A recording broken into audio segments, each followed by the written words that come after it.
আমাকে বলছিল যে এই ভিকি জাহেদের কাজ তোমার সবসময় করতেই হবে, তাই না? যে কোনো কাজ তো তার নর্মাল না, এবং তোমাকে দিয়ে তো অস্বাভাবিক জিনিসপত্র সে করিয়েই যাচ্ছে। আমি একটা স্মৃতি শেয়ার করি। আমার মা চক্র দেখছি, তো আম্মু মনে হয় চক্র এপিসোড 3 বা 4 এই সময়। তো আমি তার কাছে গেলাম যে মা তোমার কেমন লাগছে দেখে। আমি ইউজুয়ালি যখন আমার পরিবারের কেউ দেখে কাজ, আমি চেষ্টা করি দূরে থাকা, কারণ আমি সামনে থাকলে হয়তো ওনারা অ্যাকচুয়াল অনুভূতিটা শো করবে না।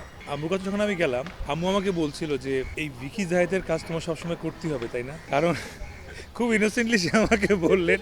আমি বললাম আম্মু, ওনার কাজ আমি আজীবন করতে চাই কেন? যে কোনো কাজ তো তার নর্মাল না, এবং তোমাকে দিয়ে তো অস্বাভাবিক জিনিসপত্র সে করিয়েই যাচ্ছে। এবং আলহামদুলিল্লাহ, থ্যাঙ্কস টু ভিকি জাহেদ, এই যে ভিন্ন রকম চরিত্র বা এই যে খ্বাবনামার কথা বলছেন, বা এই যে নিজেকে চ্যালেঞ্জ করা, ওনার কারণে আসলে আমি শিখতে পেরেছি নিজেকে কীভাবে চ্যালেঞ্জ করতে হয়। উনি আমাকে সেই চ্যালেঞ্জটা থ্রো করেছে।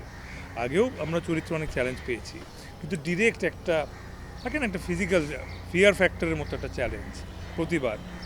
এবং এটার কারণে আমি নিজেকে ফিল করি যে আমি আসলে একটু অ্যাজ আ পার্সন আরও ম্যাচিউর হয়েছি, যে সামনে আমি হয়তো ওনার কাজ ছাড়াও আমি আরও আসলে কিছু ভালো কাজ বা কিছু এরকম চ্যালেঞ্জেস ফেস করতে চাই, যেটা হয়তো দর্শককে বা আপনাদেরকে নতুন কিছু কথা বলার সুযোগ করে।